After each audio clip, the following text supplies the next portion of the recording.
Hello everyone, this is Mr. Kozlowski and welcome to our lecture on waves. Today I'll be discussing learning target number 2. Today basically students will need to understand that they have to calculate wave speed by using the wave speed calculation, and they must apply those calculations to predict wave behavior. And by wave behavior we're going to talk about behaviors related to wave speed, specifically how waves travel through states of matter, and you have to scientifically explain why different types of matter affect the speed of a wave. So we know from the beginning of the year that speed is equal to distance divided by time. However, for a wave, the equation is a little bit different. So most of you guys have a good idea of how to do these calculations. It's just a matter of knowing what unit to place where in the wave speed equation. So again, speed for a wave is equal to wavelength times frequency. Wavelength, you should know from the last lecture, that is the distance the wave traveled between two consecutive points on a wave. Frequency is how many wavelengths pass a given point in a given amount of time. And basically we know that the faster the wave travels, the greater distances in the same amount of time. So we know that there's going to be more wavelengths per that unit of time by calculating the wave speed. So here's the equation. You're familiar with the pyramid and how to operate that. There's actually two different equations that I'm going to give to you because in some of the examples I use, you'll see it as different in one example versus different equation in another, but they're basically the same thing. So if we look at the first one, top one, V is velocity, which is equal to wavelength times frequency. Now this little symbol right here, that stands for lambda. Lambda is a Greek letter and basically stands for wavelength in our wave speed equation. We also signify the wave speed equation as speed is equal to wavelength times frequency. So those are minor differences, but as you can see, it's the same equation. You're going to manipulate it the same. You have the triangle available to you. You just got to use your whatever resource works best for you to calculate. Now, there are some things that I want to review with you, especially when it comes to the equation. You need to be aware that you must show all your work. So if we look at the sample problem, this is basically what I'm expecting of students. Here's sample problem number 1. A wave has a frequency of 50 hertz. Hertz is the unit for frequency. And it has a wavelength of 10 meters. What is the speed of the wave? Well, we know that frequency is equal to 50 hertz. We know that wavelength is equal to 10. We are trying to solve for velocity.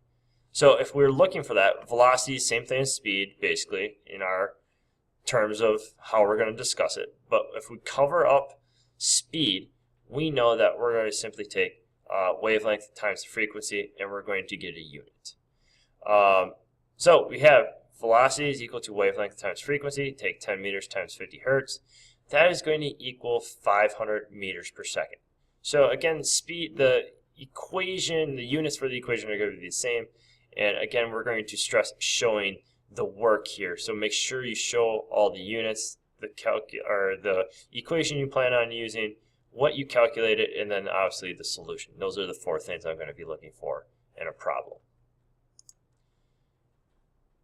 Here's another example. Problem number 2. A wave has a frequency of 5 hertz and a speed of 25 meters per second. What is the wavelength of the wave? Well, this one is a little bit different because you're solving for wavelength. So again, you must go back, manipulate the equation. Well, we're solving for a wavelength. We're going to take the speed divided by the frequency. So in here, wavelength, we don't know. We know by the equation that here's the original equation. We manipulate, we get wavelength, and basically take the speed divided by the frequency, 25 by 5 hertz. You get 5 meters for the wavelength. Sample problem number 3. A wave has a wavelength of 10 meters and a speed of 340 meters per second. What is the frequency? So again, just kind of going through all the different ways you can manipulate it. We know these values. We're trying to calculate for frequency. Our original equation was this. or you could go back to, again, the triangle if you need to. Frequency is going to equal speed divided by wavelength. We go back. We have speed divided by wavelength, 340 meters per second divided by 10. The frequency is going to be 34 hertz. So that's basically how you calculate wave speed and manipulate all the different types of problems. Again, remember to show your work whenever we do a problem. The second part of the learning target talks about applications of the wave speed equation. And if we look at these two pictures here, it's quite interesting to talk about these inventions, this technology, in terms of wave speed. You've probably seen this at a sporting event. Basically, it's a large kind of plastic, bowl to collect sound, and there's basically a sound engineer who collects those sounds from the games, and it makes an in-home experience for the game, like you're actually sitting at the game watching it. Also down here we have a sub and sonar technology where it will cast out a sound wave. That sound wave will hit an object, bounce back, and then you can, based off the wave speed, you can measure how far that object is away, and also you can use it to map out what it looks like as well. So that is practical applications of waves and how we deal with wave speed in those applications. All of those waves depend on something to travel through, and that is what we call a medium. Medium basically is the material a wave will travel through. So example, water, metal, air, etc. Any material that a wave can travel through is considered a medium. Properties in a media that affect the speed of a wave are density, temperature, and elasticity. So based off of those things, a wave will travel faster or have a faster speed depending on what these properties are that affect the outcome of the speed. So here we have a person listening, putting their ear to a railroad track.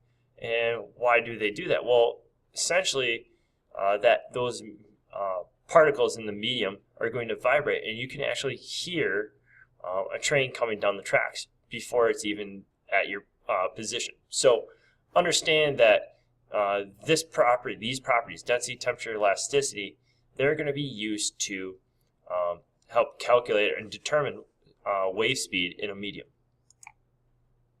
So which travels faster, a sound wave traveling through the air or a sound wave traveling through water? So basically when it comes down to it, the answer depends upon the medium it's traveling through. And the answer for this one is actually the sound wave traveling through water. And the reason for that is that the water particles are closer together. And if you think about what a wave is energy being transferred from one place to another. And the wave does that transfer of energy. Well, if we have particles that are closer together, they're going to bounce into each other at a faster rate, therefore transfer the energy much, much quicker than mediums which have particles that are further apart. We call this particle-to-particle interaction. So in a medium, a collection of particles interact together to transport the energy in a wave. And essentially what happens is particles will bump into each other and transfer the wave energy to the next adjacent particle. So what we have here is, in this picture, we have a transverse wave versus a longitudinal wave. And if we look, this transverse wave is really just a drawing of a wave.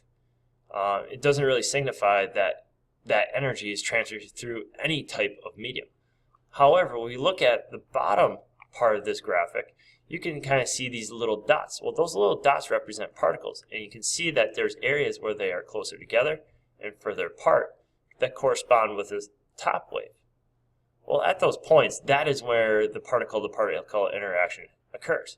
And basically, if these particles are closer together, the faster that energy is being transferred through the particles, through the medium, and that affects the wave speed.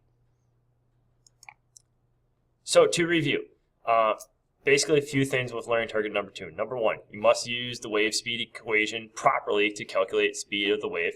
Remember, we'll be checking for all work and making sure your units are listed properly. Number 2, waves can travel through material. We call these, this is called a medium. The material itself is called the medium. And number 3, Wave speed is dependent upon properties of the medium they travel through and the particle interactions that take place. So there's three things that we talked about: density, elasticity, how much it can stretch or compress, and then also temperature, which affects those particle-to-particle interactions. The closer those particles are together, the more they bump into each other, the easier it is and faster it is to transfer that energy in the wave. So that is about it. Make sure you take the quiz that corresponds with this learning target, and we'll talk about this more in class.